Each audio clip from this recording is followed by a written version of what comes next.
Over 4 years ago, I went to work at a warehouse in the small town that I'm from. I decided to leave after my health started to get worse physically, and I was diagnosed with panic disorder and severe anxiety after the situation that I'm about to tell you. This changed the way that I developed friendships after that job, that's for certain. So, I started this job on April Fool's Day of 2018, which was odd to me, and I had no kind of high expectation for the job. All I wanted was to do my job, get paid, and go home, as I had 2 children at home and many things that I could work on there. The job wasn't hard and it made pretty good money for all duties considered, so I really couldn't complain. I worked second shift for about 5 months and I went to day shift. While working on second shift, I kept to myself mostly until, one day, I met someone from one of the lines after we struck up a conversation about gaming. For the sake of anonymity, we'll name him JF. Well, JF was a pretty good guy and we had a lot of things in common. I went home that night and he popped up as a suggested friend on Facebook. Again, another oddity. So, I decided to add him. When I did, we started talking more at work until he suggested that we should hang out, so we did hang out. Pretty frequently. We were friends for a month at this point, and one day he decided that he was going to introduce me to his partner. She seemed decent at first. Super nice, didn't seem to be a judgmental type, so I was cool with her. From then on, I would hang out with him when my kids were spending time with my mother. One time, we were talking at a restaurant and he started to vent to me. Dude, she's such a bitch sometimes. The other day, I forgot to take the trash out and she's threatened to stab me if I didn't. I've never been in a relationship where someone's threatened me, but she's got good intentions, dude. When he said that to me, I was concerned, but of course, we had only been friends for a month, so I thought that maybe he was being morbid jokingly, so I chuckled at him. He gave me a pretty serious look and said, "I'm not joking, she really did." That concerned me. Fast forward about 8 months, they're still together and we all hang out pretty regularly, forgetting the things he told me then. One day, we were all talking and he seemed a little off that day, so I asked him what was wrong in front of her. He flashed a smirk and said, "Nothing, dude. I'm just a little tired." He didn't have his eyes on me though. He had them on her when I asked that. When we went to work the next day, I asked him again, "Do you promise to keep this between us?" Of course, I agreed. He said that he was breaking up with her and she went a little crazy. He said that she grabbed her gun and pointed it at him and said, "If I can't have you, then no one will." He said that he diffused the situation and is trying to look for a way out. Not really knowing what to say, I just said, "You'll figure it out, man. If you need somewhere to go, then you can come stay with me until you get her out of the house." Fast forward another year, he finally decided to leave her. When he did, she flipped out again. This time, he told her over text. She said that she was going to find him and kill him, but he was actually out of work that day with a vacation day. He sent me a text that said, "Hey, let me know if she comes over to work looking for me." That struck me as odd because I had no idea of the situation that was unfolding. She actually did come to our job and she asked me where he was and I said, "I have no idea. I thought he was with you and you guys went out of town or something." All she did was roll up her window and drive off. I called him and told him that she came by and he called the police about it. They had found her up the road with a loaded gun in the car. 2 months later, he decided to talk to her again, and when he did, he had something to tell me. When he called me, he asked if I had seen her around and I hadn't. He said, "I would take some vacation days if I were you." Dumbfounded, I asked him why.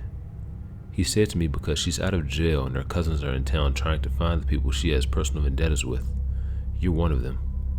At that point, I was terrified. I grabbed my kids and went out of town. Took 2 weeks off from work. Come to find out that the next day, her and her cousins went to the next town over and shot 3 people in an apartment and killed them. I got the news about it the day after it happened. The reason why he knew they were coming after me is because they made a Facebook Messenger group that he was included in and sent a list of names. Everyone regarded it as spam and decided to disregard the message, but he knew what it was. 3 of the names on that list were the people that they shot. The 4th name on that list was mine. After they found the evidence, he decided to go public about the group and screenshots that he had. They were all charged with first-degree murder. From then on, I was very careful about who I would stick my neck out for because even though he knew the context of that list and her intentions, he decided to not inform anyone else on it. Needless to say, we aren't friends anymore, and I dodged a bullet. Literally. Sorry for the long post. I felt like it needed context. Stay safe, y'all. This week has been hectic. My 3 kids have the flu. Oldest was first, then my younger 2 caught it. After a visit to the clinic, I was heading to the CVS down the street from our house for their prescriptions. I decided last minute to drop my kids off at home with their dad so they could rest and I could go inside the store to pick up some Pedialyte. I consider our neighborhood to be safe. I've taken walks after dark and never felt afraid. Most of our neighbors are older folks who have lived there for over a decade. When I pulled up to the CVS, I parked on the side parallel to our street. It's dark on that side, but the entrance is right around the corner and well lit. There was a man standing outside. He walked in front of my car and I could hear him talking, but my music was kind of loud. I figured he was on his phone or something. No real red flags, yet. My husband called me as the man walked back towards the corner adjacent to the entrance. I got out of my car still on the phone, telling my husband, yeah, kiddos have the flu. I'm picking up medicine at the CVS, etc. In a very pleasant voice, the man says to me, "Hey, I got a question for you. You know where Main Street is?" I, assuming he is asking for directions or the location of something, tell him I do. I'm still holding my phone to my ear. It's in a bright pink case, so I'm sure he could see it. Now, this man is standing directly in front of me. There's a pillar and a trash can behind him. Around the corner is a propane cage and a red box against the store's wall. Getting past him will put me in arm's reach. Next, he asked for a ride there, to a homeless shelter. It's very cold outside and he doesn't want to freeze. I empathized with him but said I couldn't. I offered to buy him gloves and or a blanket and to ask if an employee in the store could assist in finding him a ride.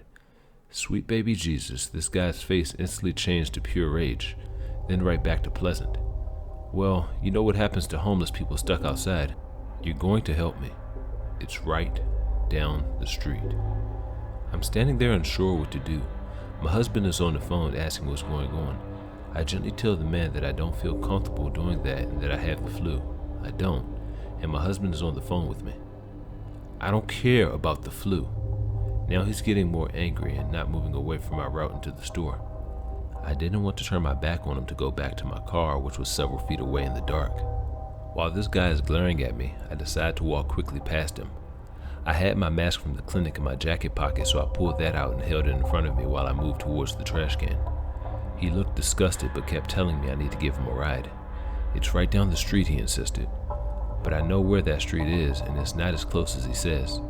He tried to guilt me and his words felt threatening, but he didn't actually threaten me verbally. Once I was around the corner, I rushed into the store straight to the pharmacy. My husband said he's calling the police. He heard the way that man was talking to me and said to stay in the store. My knees were shaking. I'm not usually the type to be so afraid when confronted.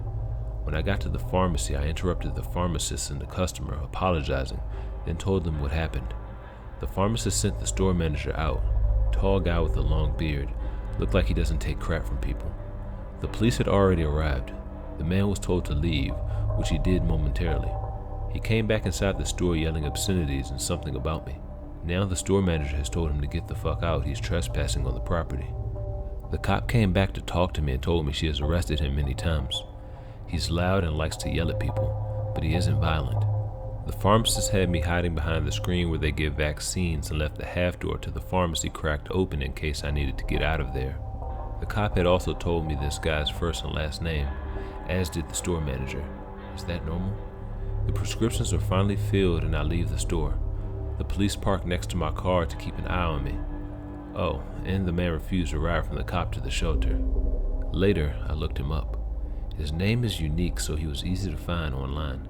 Surprise, surprise. He has a long record spanning 3 states and several counties. Tons of public intoxication charges, DUI, urinating in public, assault and battery, and indecent exposure. I also looked up the homeless shelter. Yeah, as I thought. There isn't one where he wanted me to take him, but that area is super sketchy. Earlier today, I went to the corner store across from the CVS and told my friend, the overnight shift employee, what happened. She kicks him out of the store and calls the police every time she sees him because he yells at and threatens customers. But he always takes off before the police arrive. I know I could have handled that better. I was blindsided by his instant shift from pleasant to filled with rage. Big thank you to the pharmacy team who kept me safe and the store manager for confronting the creep. They didn't have to do all of that. I'm thankful my husband recognized I was in an unsafe situation over the phone.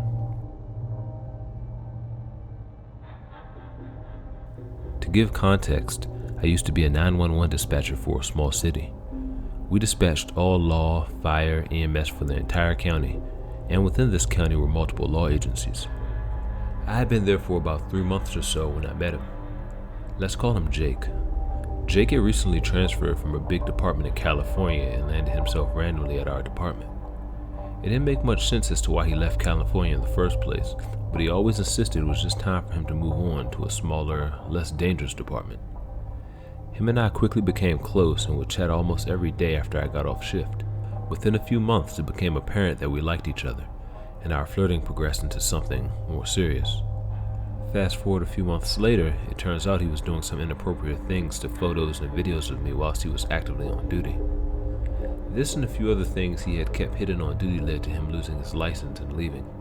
During the process of his termination, his sergeant had suggested I get a protective order against him as he had made threatening statements previously towards me, such as, "You better be telling the truth. I'll find out on Tuesday if you're lying to me," etc. I had began to fill out the paperwork and was told I had a temporary protective order on him in the meantime, but don't think I ever did. About 2 weeks after his termination, he calls me to catch up. The entire call is like an old friend to an old friend. What am I doing for work? Do I have a boyfriend now? But progressively turns more personal. When does my shift end? What do I drive? Being 18 and naive, I treated him like I always had, answering his questions. I had contacted his old department afterwards, as his sergeant had told me to let him know if I was ever contacted again, but they turned me away pretty quickly and didn't want anything to do with it. With that, I blocked Jake. Roughly a month later, I get a call from a new number, and it's Jake. Once again, he wants to meet up and catch up, but this time he so casually goes on to tell me about this new house he's wanting to buy in my neighborhood, knowing it's my neighborhood. I had never told him where I lived in town, let alone what specific neighborhood. During this call, he progressively got more aggressive as well, making statements such as, "If I knew I was going to get canned, I should have just had my way with you." He half-heartedly joked about getting a hotel room just for me, and that was that. A few days later, he FaceTimed me, and once again came off as simply wanting to catch up as he was sick. Midway through our seemingly normal conversation, he makes it apparent he's been touching himself this entire time. Keep in mind, nothing suggestive was mentioned, and our conversation at that point was about his new dog. He's blocked once again, but has tried to follow my social media, and now I've started to see him in my area. Last I knew, he lived nearly 30 to 45 minutes in the opposite direction from me. Am I reading into this, or should I genuinely consider this stalking? Updates will be posted at the end. So, I've never posted on this sub, though I have other stories I've buried deep until recently, but this is happening in the present. I have had people stalk and follow me before, and because of that and my true crime addiction, I've become supremely paranoid and a solid curtain twitcher. I, a 31-year-old female, reside in an upstairs room that was my first room to myself as a child. I had to leave a bad situation and therefore ended up back in my childhood home. For reference, when our house was built, we were told that the field to our left, with horses and a barn at the time, would one day soon be a development. It was 2000 when we were told that, and it wasn't until 2022 that roads started being formed and foundations laid. I'd already had someone follow me home before when I was young. I've posted about it, but I don't know how to link. But I was in a different bedroom next door. My parents put in a free library that's right below my window, and nighttime security lights that are very bright and turn on if you're within like 20 feet of the side of my house my room is on. I'll admit, having an open field next to me so long made me accustomed to not closing the curtain when I change, because there was never anyone to watch. Now there is. For the past 2 weeks, the burglar lights next to the free library have been going off late at night. Because my one side of the curtain is open so I can use my vape, that's the only reason I noticed it all. I didn't think too much at first. We all lock the doors and windows every night, and I'm on the second floor. I also always looked out to see if it was a car, someone walking their dog, or a deer, only to see nothing. To add, they put in a shit ton of streetlights around this area so visibility is great, but it just kept happening. So last night I did my usual, and I saw the lights come on out of my peripherals. I acted natural, giving full view out the window.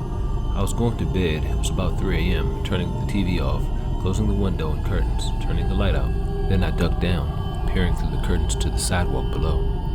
I honestly thought I was going to pass out when after a few minutes, maybe 5, someone comes out from the side of my house, all silhouette dressed in black. They kept their back to me until the light turned off, but I swear I could still see them standing there, looking up like they could see me. I called the police, but while I was on the phone with the operator, I saw him run off.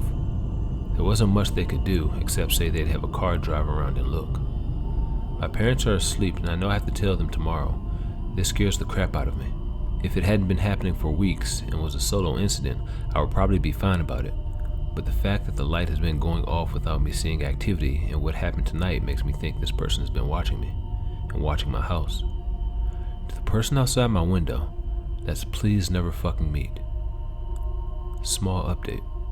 I did tell my parents and at first they brushed me off, claiming I'd had a couple drinks and it was late, so I probably just saw someone checking out the library.